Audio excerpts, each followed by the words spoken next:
እንግዲህ የምርመራው ውጤት ተጀምሯል ማለት ነው።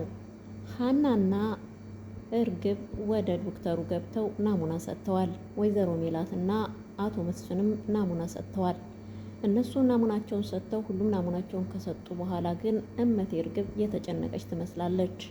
እንግዲህ እርግብ እየጻፈች እያለ ከሀና እየኮረጀች ነበረ። ከዛ በኋላ ዶክተሩም ባላያያት ሀናም ኮስተር ብላየቻት። ከዛ ወደ ራሷ ተመለሰች። ሀና ጻፍ ጻፍ አድርጋ ለዶክተሩ ሰጠች። ከዛ በኋላ እሱም እርግብ አልጨረሽም እንዴ? ፈተና ይመስል እኮ ተጨነቅሽበት አላት። ከዛ በኋላ ጨርሻለሁ ዶክተር ብላ ሰጠችው። ከዛ በኋላ ዶክተር የኔ እጅ ጽሁፍስ አያምርም ማለች። በመጀመሪያ ደረጃ የሀናን ሲቀበላት ሀና እጅ ጽሁፍሽ በጣም ነው የሚያምረው ስላላት ማለት ነው። መጀመሪያም እንግዲህ ስለ ምርመራው ምናምን ዶክተሩ ሲናገር እንዴት ነው ጸጉር የሚሰጠው እያለች ስትል አዎ ምርመራ እኮ የሚደረገው በጸጉር ነው፣ ናሙና የሚወሰደው ከጸጉራችን ነው እያለች ስታስረዳት እንዴት አንቺ ልታቂ ቻልስ? ብዙ ሰው የሚያውቀው በደም እንደሚታወቅና ደም ብቻ እንደሚያስፈልግ ነው። እንዴት አወቅሽ አላት ሀናን ዶክተሩ። ሀና እንግዲህ እኔ እንደ ዶክተር ያኔ የነርስ ምንድን ነው ያለችው የነርስ ምንድን ነው አለች፣ የሆነ ነገር አለች ማለት ነው። ከዛ በኋላ ሙያው ስላለኝ ነው አለች። ያው ሙያው ስላላት ሁሉንም ነገር አስረዳችሁ። ከዛ በኋላ እንዴት እንደዛ ሊሆን ቻለ አላት ማለት ነው። ደሴ በምኖርበት ጊዜ ከአባቴ ጋራ የሆነ የግል ሆስፒታል ተቀጥሬ ይሰራ ነበረ አለችው። ከዛ በኋላ እሱም በጣም ተገረመ። ከዛ እርግብ ዶክተር አሁን ወደ ስራችን አንሄድም ነው የሀናን እንትን ምንድነው ታሪክ እንትን ለማለት ነው ምናምን ስትለው እሺ በቃ እርግብ ችግር የለውም ሂዱና ናሙናችሁን ስጡ አለ ማለት ነው። ከዛ እንደዛ ብሎ ከሄዱ በኋላ ተመልሰው መጡ። እንዴት ነበረ አላቸው። ከዛ በኋላ ለዚህ ነበር እንዴ እንደዚህ ስታካብድ የነበረው አለች ማለት ነው እርግብ ተብዬዋ። ሀናም በጥሩ ሁኔታ ተጠናቋል እግዚአብሔር ይመስገን አለች። ከዛ በኋላ እንግዲህ ውጤቱን ከቤተሰቦቻችሁ ጋር መጣችሁ ታያላችሁ አለ። እንዴ መቼ? ዛሬ አይደለም እንዴ ብላ ስትል እርግብ አይ ዛሬ አይሆንም፣ ውጤቱ እኮ ትንሽ ይቆያል፣ አሁን አይሆንም አለች ሀና። ከዛ በኋላ እንዴት አለች ማለት ነው። አሁን አይሆንም አለች።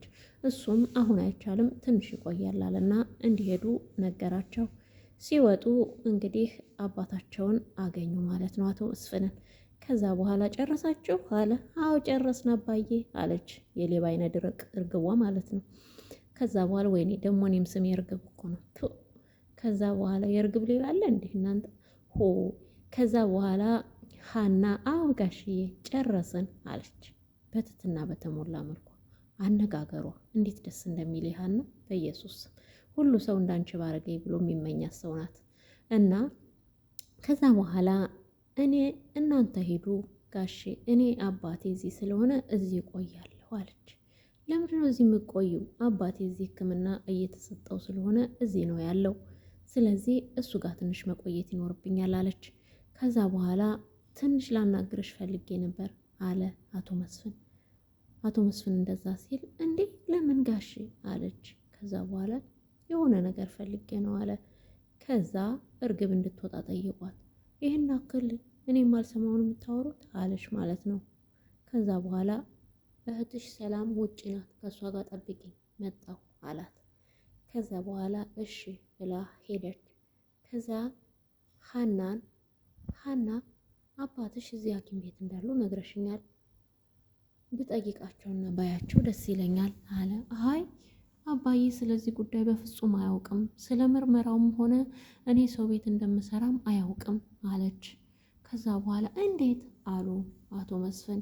ከዛ በኋላ በቃ እኔ አልነገርኩትም፣ አባቴ ከስንት ዓመት በፊት የእሱ ልጅ እንዳልሆንኩኝ ሁሉን ነገር ነግሮኛል።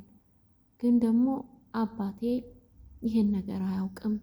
እኔ ቤተሰቦቼን አገኘሁም አላገኘሁም ከቤተሰቦች በላይ የሚሆንልኝ አባት አለኝ ብላ አቶ መስፍን ተናገረቻቸው። አቶ መስፍን በጣም ቀኑ። ምን አድርገው ቢያሳድጓት ነው ብለው አምላኬ ሆይ አሉ ቀና ብለው አቶ መስፍን። አምላኬ ሆይ ይቺ ልጅ ልጄ እንድትሆን አሳይተህ እንዳትነሳኝ እባክህን ብለው ጌታን ተማጸኑ ማለት ነው። ከዛ በኋላ እሳቸውም ልጆቻቸውን ይዘው ወደ ቤታቸው ሄዱ። ሀናም ስትወጣ ወደ አባቷ ጋር ሄደች።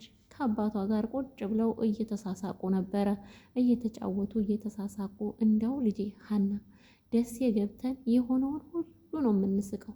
እንደዚህ ደስተኛ ሆነሽ ስላየሁሽ በጣም ደስ ብሎኛል እያሉ የሀና አባት መሳሳቅ ጀመሩ። ከዛ በኋላ ሰው መለስ አድርጋ አባዬ በጣም እኮ ነው ደስ ያለኝ ዛሬ እንደዚህ ሆነ ስላየሁ በጣም ደስ ብሎኛል አለች። እንደዛ እየተጫወቱ እያሉ አሲር መጣ። ከዛ ከአሲር ጋር ተያይዘው ወጡ። ከዛ በኋላ ሀና ዶክተሩ ጋር ሄደ ነበር። ዶክተሩ ስለ ሕክምናውና ደሴ ላይ ምናምን እንደምትሰራ ሁሉንም ነገር ጠየቃት። ከዛ በኋላ ዶክተሩ በጣም ተጨናነቀ ስለ ሁሉም ነገር ስነግረው። ከዛ ውጪ ሀና አሁን መውጣት ትችያለሽ፣ ለብቻዬ ልሁን አላት ማለት ነው አመናጭቆ። ከዛ በኋላ ይሄ ነገር ግን ናሙናውን ሊቀይሩባቸው እንዳይሆን ሰውየው በጣም ተጨናንቋል ማለት ነው። በጣም ነው የተጨናነቀው። ከዛ በኋላ ብቻዬን ልሁን ውጭ አላት። ከዛ በኋላ ሀና ምሽ ብላ ወጣች። ከዛ አሲርን አገኘችው። ከዛ ዶክተሩ ለምንድን የጠራሽ ምን ሆኖ ነው ሲላት፣ እኔ ምን አውቃለሁ ስለ እኔ ህይወት ጠየቀኝ። ስለ አንቺ ህይወት ምን አለ? ምን አለ አሲር። ከዛ በኋላ እኔ እንጃ ስለ ሁሉም ነገር ጠየቀኝ፣ ነገርኩት።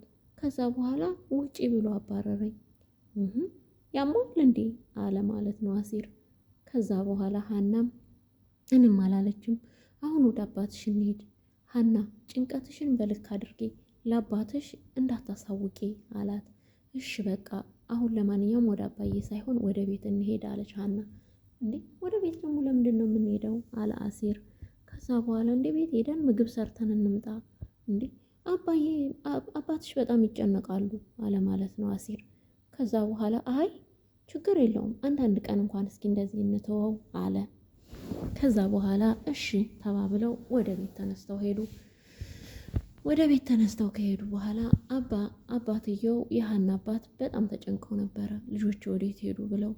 እንደውም ተነስተው ዶክተሮቹን እስከ መጠየቅ ድረስ ሊሄዱ እያሰቡ ነበረ።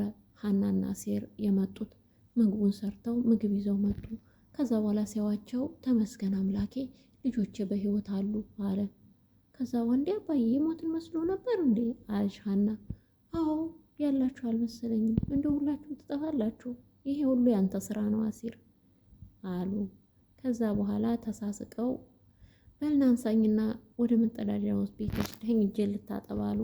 ከዛ በኋላ አሲር ብድግ አረጋቸውና ወደ መጸዳጃ ቤት ወሰዳቸው። ከዛ ምግባቸውን በላልተው ምን ብለው ሀናም ተነስታ ጠዋት እንግዲህ ወደ ስራ ሊሄድ ነው አለች። ከዛ በኋላ ሀናም ወደ ስራዋ መጣች ማለት ነው። ወደ ስራዋ ስትመጣ ሰላም ኩሽና እየተንደፋደፈች ቁርሱንም እየሰራች ነበር። ሀናና እርግብና ሰላም እየተጣሉ ነበር። አሁን እኔና አንቺ የእርግብን ስራ መስራት የሀናን ስራ መስራት አለብን ስትላት፣ ሴትነቱ እንዳይጠፋን ነው እንጂ ሀናን ለማገዝ አይደለም አለቻት። እርግብ ግን በነገራችን ላይ ሁሉንም እየዞረች ትጠይቃለች። ምናሴንም ገብታ በክፍሉ ምናሴ ከኔና ከሀና ማንኛዋ እህትህ እንድትሆን ትፈልጋለህ ብላ ጠየቀችው። ምርመራው የኔና የሷ የማንኛችንን ሀሴት እንድትሆን ትፈልጋለህ ስትለው፣ እኔ እንደዚህ አይነት የሞኝ እንትን አልፈልግም፣ እያሰብኩ መጨናነቅ አልፈልግም አላት። ከዛ በኋላ ሞኝ ነሽ እያልከኝ ነው አለችው። ከዛ እሱም መልሶ እኔ እንደዛ አላልኩም አላት። ከዛ በኋላ ይሄኔ ሀና ብትሆን ሁሉንም ነገር ነግረሃት ነበር አለች ማለት ነው። ከዛ በኋላ ብድግ አለችና ተነስታ ከክፍሉ ወጣች። ምናሴም ተኛ።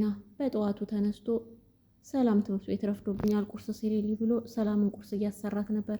ከዛ ሰላም ጋር አንዳንድ እየተነጋገሩ በዚህ ውጣ ምናምን ብላ አንቺ ግን እንዴት ነው ከእውቀት ርቀሻል እያለ ምናሴም እየተሳሳቁ፣ እሷ ግን በር ላይ ቆማ እየተንሸዋከከች እያየቻቸው ነበር። ከዛ በኋላ ምናሴ ሳሎን ምግብ እየበላ አባትየው መጣ። ከዛ በጠዋት በቃ ይሄን ትምህርትና ይሄን ምግብ ተያይዘኸዋል ሲል፣ አዎ የበላና የተማረ ወድቆ አይወድቅም በሚለው ነው አለ።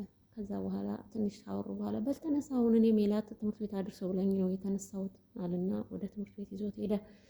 ከዛ በኋላ እንግዲህ ዶክተሩ በጠዋቱ ወደ ሀና ጋር ሄዶ ሀናን ጠርቶ እፈልግሻለሁ አላት።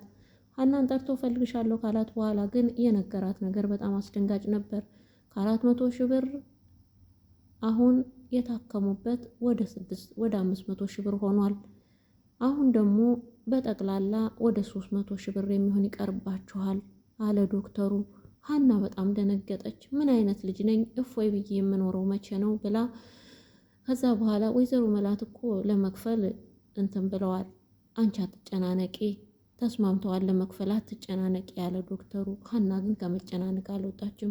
ተነስታ ወደ ስራ ሄደች። ድራማውን በዚሁ ላይ አበቃ። ለዚህ ቻናል አዲስ የሆናችሁ ቻናሉን ሰብስክራይብ እያደረጋችሁ ቤተሰብ ሁኑ። ሰላማችሁ ይብዛ። ባይ ባይ።